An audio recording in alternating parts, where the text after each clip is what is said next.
What's up, everybody? Welcome back to the Savage Land. Welcome back to another top 10 list. Only got about one more of these left in me, man, and then we're gonna call that a wrap for the year. But all of these I really wanted to do, and I knew I would do this one at the beginning of the year because I seen Marvel Legends going on pretty much a pattern of pumping out some pretty good figures. And what this top 10 list is, Gijoe versus Marvel Legends. And this is just, in my eyes, seeing how good could Marvel Legends match up to G.I. Joe? Or did G.I. Joe drop the ball and fall back and let Marvel Legends surpass them? And basically what I'm going to do, I'm going to run a points game system based off my two top 10 lists. The one from G.I. Joe and the one from Marvel Legends. So number 10 will go against number 10, number 9 will go against number 9, and so forth and so on until we get down to the number 1 figures from each list. I have 3 categories, and they're all based off 1 point. And each figure can only win one of those categories. So it could be a 2-1, it could be a 3-0, it could be a 1-2. So basically, we're gonna run with that through each figure until we get down to the end. We'll do a points tally, and we'll see who has the most points. And who has the most points is a winner. It could end up as a tie. It could end up as Marvel Legends beating G.I. Joe or G.I. Joe beating Marvel's Legends. And the 3 categories before we start is 1, articulation. We're going to see which figure has the best articulation, which is the more fun with the playability as far as articulation.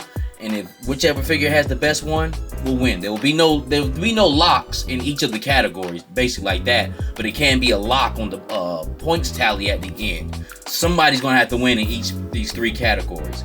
The second category is paint, sculpt, basically aesthetic. This could fall as far as the paint on the figure. This could fall as far as the sculpt within the whole body of the figure. This can fall in as just a face sculpt because some figures don't have a lot of texture or sculpt to them. So that paint, sculpt, aesthetic is the second category, and we'll just label it as paint.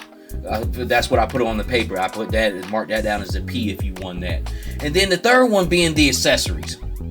What does this figure come with? Accessories could be extra head sculpts, extra hands, of course, weapons. Even can be a vehicle in the package.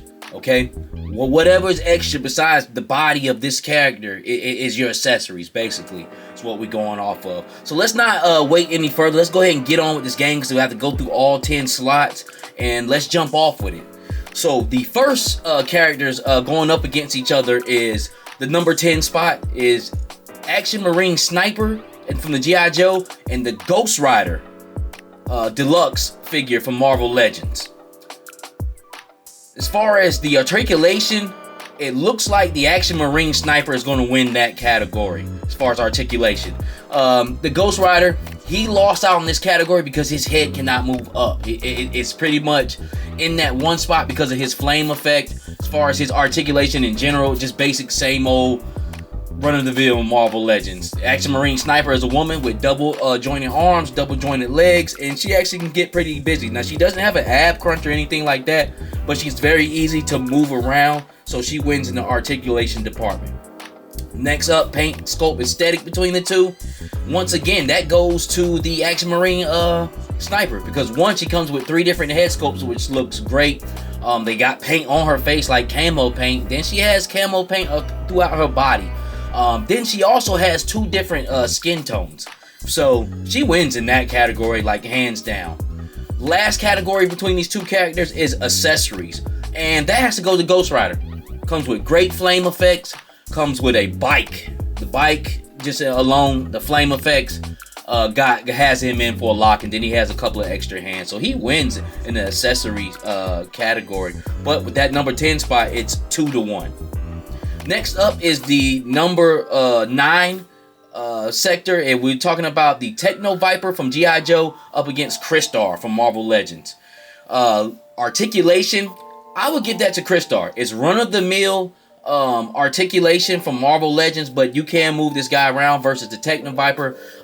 Techno-Viper is just pretty much basic G.I. Joe. There's nothing crazy about his movement or anything. If I was moving the figure around and trying to have more fun with the figure, I think Crystar got him. They're not both crazily articulated, but Crystar can win in that category. Paint and sculpt.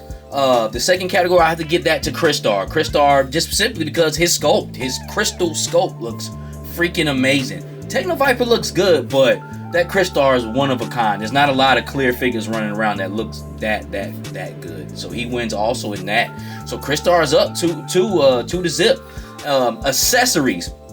I'm going to have to give the accessories to the Techno-Viper. He wins that category because Crystar doesn't have anything but a clear shield and a sword, which the sword he can barely hold. Techno-Viper has the wrenches, the backpack on there, has the plasma, and then he has that dope hologram. So hands down, Techno-Viper wins with the accessories on that end. So we're looking at 2-1 versus Marvel Legends with that. Crystar won 2 of the categories versus 1 versus the Techno-Viper.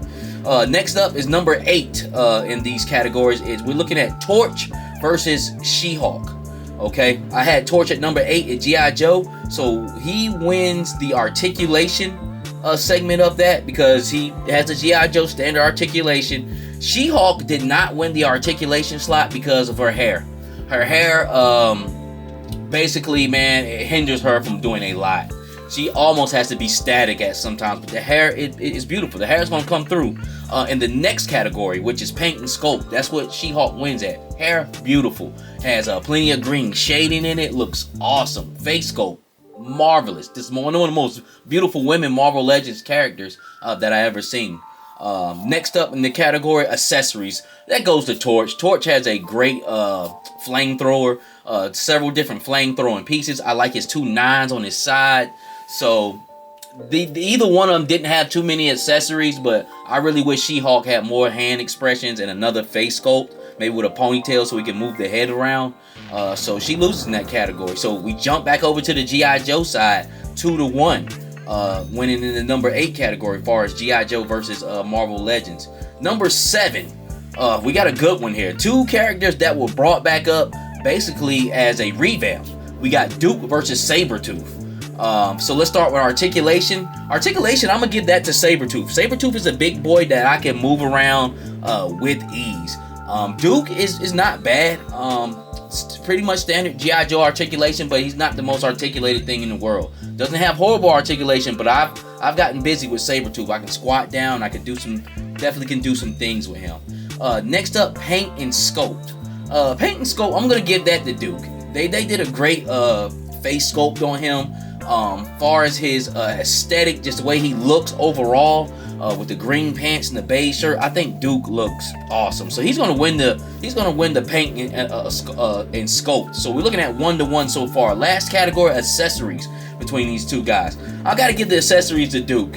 He doesn't come with anything amazing. Comes with a laser rifle, okay machine gun, has the helmet, has the binoculars, so we extra hands. Sabretooth doesn't come with too many besides that big head, secondary big head, and I think another set of hands, and that's it, which Sabretooth doesn't require much, but they could have threw some other things in there if they wanted to, but they didn't. They could have got creative with it, so Duke wins in that accessories category. So it looks like we're going back and forth here.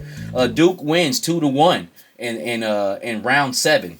Round 6 was a very interesting one. Very hard for me to judge. We're looking at the Night Creeper versus Warbird. Both of my number 6s in my G.I. Joe and Marvel Legends countdown. First up is articulation. Night Creeper's not bad, man. He has great articulation. He doesn't have an ab crunch. I had to see some people alter that to get him to crunch over a little bit more. So Warbird wins in the articulation department in that. Of course, you know she's on the super articulated female buck, so she's very easy to move around except for her neck and her head because of her hair. That's the only reason. But articulation, I think she can get really, really busy, so she won that. Paint and sculpt was another hard one in this one because the Night Creepers they're no shade, man, but I would be front to you if I didn't tell you Warbird looks magnificent, man. She's a really good female looking character with that mask. I love her outfit layout. It's very unique. I love her skin tone. I love her thigh high boots. So she wins in paint and sculpt in that. And as far as accessories, Warbird comes with a few things, but she comes with 2 head sculpts, but so does this Night Creeper. It comes with a backpack with 2 different swords, crossbow, 2 like little knives going on the side, so she's not messing with the Night Creeper as far as accessories. But in that round, Warbird wins 2-1 in the number 6 round. Number 5. Number 5 was a really, really good one. And when I was done with it, I was like, damn, he blew him out the water. Number 5 is I had number 5 Storm Shadow V2 version. When I say V2 version, we all know we're talking about V2 from the original line. This is good guy Storm Shadow with the fatigues on, with the camo on.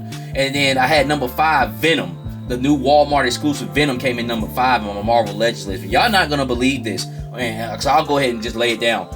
Storm Shadow won in articulation, which is cool. That new Venom has great articulation, but I had to mod his neck for him to look up. Now Storm Shadow can't really move his neck either because of that hood, but Venom couldn't really either. I just modded his neck on that. But other than that, as far as articulation, even though Venom has that ab rocker and that ab crunch, this Storm Shadow can really get busy. He can do splits. He can do a lot of stuff. He has an incredible butterfly joint. So it was a hard one for me to choose from, man. But he won in articulation. As far as paint and sculpt, this Venom was really good, man. But there's not too much to him. I mean, the big Venom white spider sign on his chest and back was clean this time around on his chest and back. But Storm Shadow looks good as far as his aesthetic, as far as his layout, as far as the camo. So, man, he was awesome, man. he was awesome. And then as far as accessory wise, I mean, Storm Shadow killed them on that too, man. He came with a lot of shit, man. A lot of shit, man. So Storm Shadow won 3-0, which is crazy, yo. Crazy when I sit up and think about it, because he's such a sleeper figure. But that's what happened when you sleep on people. You end up getting knocked out. You know what I'm saying? So Storm Shadow wins that 3-0. That was huge. That was huge in this back and forth game right here, man. So V2 Storm Shadow wins round 5, 3-0. Just really whipping Venom's ass. Round 4, we got. This was another good one. Almost kind of two similar characters, almost to a certain degree. We got Wreckage was my number 4 on my G.I. Joe countdown, and we got the Punisher out of the Punisher 2-pack with Bushwhacker. But we just simply talking about Punisher. So let's start off with articulation.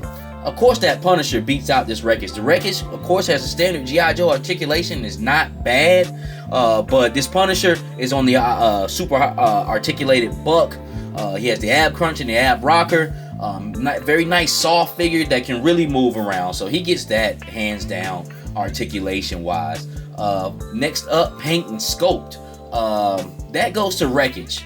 Wreckage, his sculpt as far as his eyes are something out of this world. I love his eyes. Those eyes alone pretty much beats out both of Punisher's face sculpt, which I don't have a problem with Punisher's face sculpt, even the yelling face sculpt. But Wreckage sculpt, and just way his uniform layout, just the way he looks, it is amazing. Versus Punisher, which is a black uniform with the skull that kind of looks like he's either high or he's Asian or something. But those squinty eyes, I can see we would all like a better skull done on there, man. So Wreckage wins as far as paint and sculpt. And as far as accessories, Wreckage wins there too, because even though his loadout is okay, he comes with the tiger paw.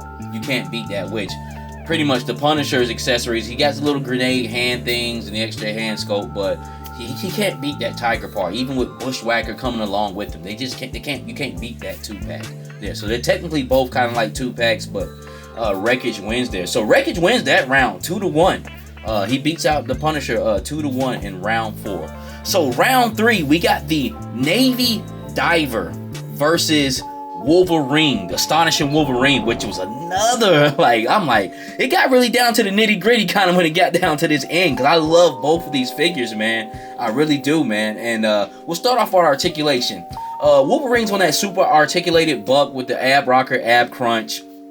Doesn't have a boot swivel, but I got busy with that dude, man. I had a really lot of fun with him. He didn't have no siege joints or anything like that. And the Navy Diver moves very well because he's like on that slimmer G.I. Joe buck. But I just think Wolverine got him. There was some crunching down poses I did with Wolverine that was like, damn, this is Logan right here. This is Wolvie right here, man. So I had him winning in the articulation department. Paint and sculpt, which was another hard one because, even though the Navy Diver is all black, man, they did have 2 great face sculpts on there, man. And Just that Wolverine though, he had a nice unmasked head, and then just his sculpt in general, just like that blue and yellow costume just pops. So Wolverine got the paint and sculpt. You know, they wasn't both nothing too crazy, blow you out of this water, but Wolverine beat him just simply off just colorway and just how they laid him out. Just then basically his build too. His sculpt was good. His scope was good. And last but not least, accessories. Navy Diver got Wolverine on that because Navy Diver is basically built on a pack with just a great loadout. Far as just all diving accessories, the flippers, I don't know, I can't, the rover that he comes with that, you know, trails him along underwater. You know, the extra head sculpts and things of that nature. So Navy Diver won in accessories, but Marvel Legends won that round 2-1. My man Wolverine came through and put that work in on the Navy Diver, man.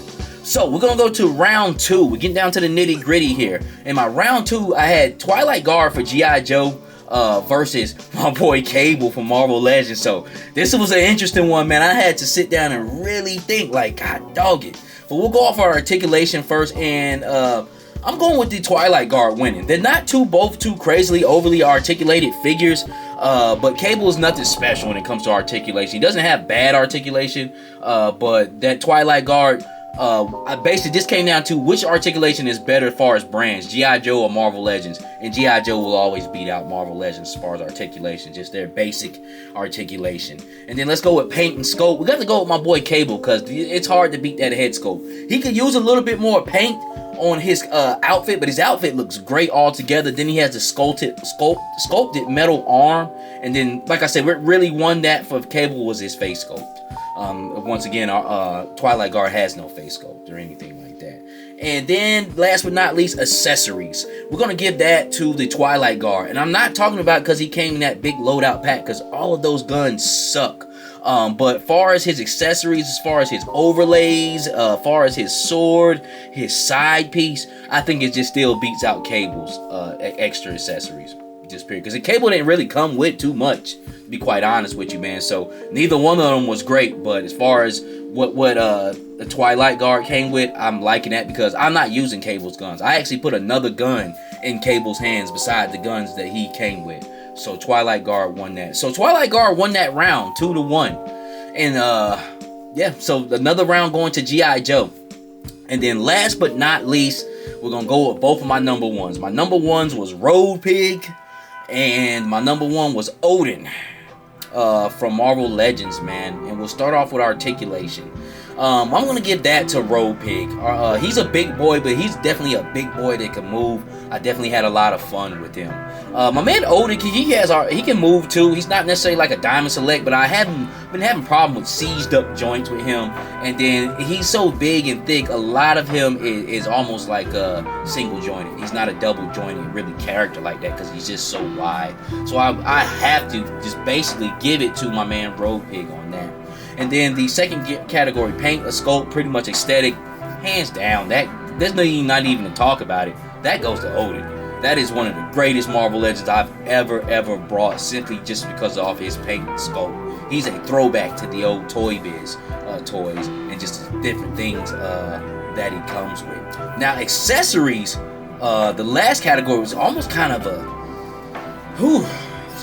almost kind of an even thing, but I eventually gave it to Road Pig. Reason why? Odin comes with a lot. Odin comes with several different head sculpts, hair overlays, great weapons, a trident, a nice big sword. He has soft goods, cape. He also came with 2 crows too, and then he has a couple of different hands as far as Odin wise. But Road Pig comes with 2 dope ass war hammers, his original center block, the other steel pig hammer. Comes with a shield, which not a lot of people like, but when you look at that shield is dope as hell. He comes with a meat cleaver. He comes with several different head sculpts with a mask, and then he has Ruckus. Okay, so I have to give it to Road Pig as far as accessories wise. But both of these guys, had been wondering all day, like, damn, who's gonna win that? Because both of those guys are pretty much loaded out, and they're both really big characters. But man, Road Pig came through. Road Pig came through. So, let's tally up the points. And if you guys kind of been going along and marking down yourself, you should already know. But G.I. Joe has 18 points as far as the categories they won, and Marvel Legends has 12 points. as far as the categories they won. So G.I. Joe is still king. G.I. Joe is still king. Give my boys a round of applause. I did this list with no bias. I really had to sit down and think about it because I love both lines, but of course everybody knows I'm G.I. Joe is G.I. Joe all day. But I still had to do this with unbiasedness. And shows that Marvel Legends is getting there, but when I sit back and think about the year, they're about a step behind still G.I. Joe. They're not miles behind, but they're about a step or two behind. But if they keep going, man, they can get that brand to where it needs to be, man. But that is the end of the game.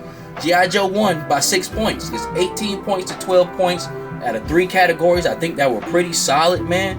And this is been something I wanted to do all year. But it's been it was an awesome game to play because some of these had me really thinking like, ugh. You know, and you could probably maybe go back and forth on some of them, but I believe I've gave the best choice and the best answer and tried to pick the best person to win these each category, man. But what do you guys think? Do you guys think Marvel Legends is a step or 2 behind? You think they're miles behind? Which brand do you like better? What was your #1 figures out of both throughout the year? And if G.I. Joe got into a fight with Marvel Legends, who you think would win? This is the Savage Land. If you can, give me a like, comment, subscribe. Hit me on my Instagram at Geppetto910. We do this for the love and beauty of G.I. Joe Classified and Marvel Legends. And I got one more top 10. That's top 10 action figures of 2024, period, man. I was going to do a top 20, but I'm just keeping it down to 10. And with that being said, until the next time, God bless.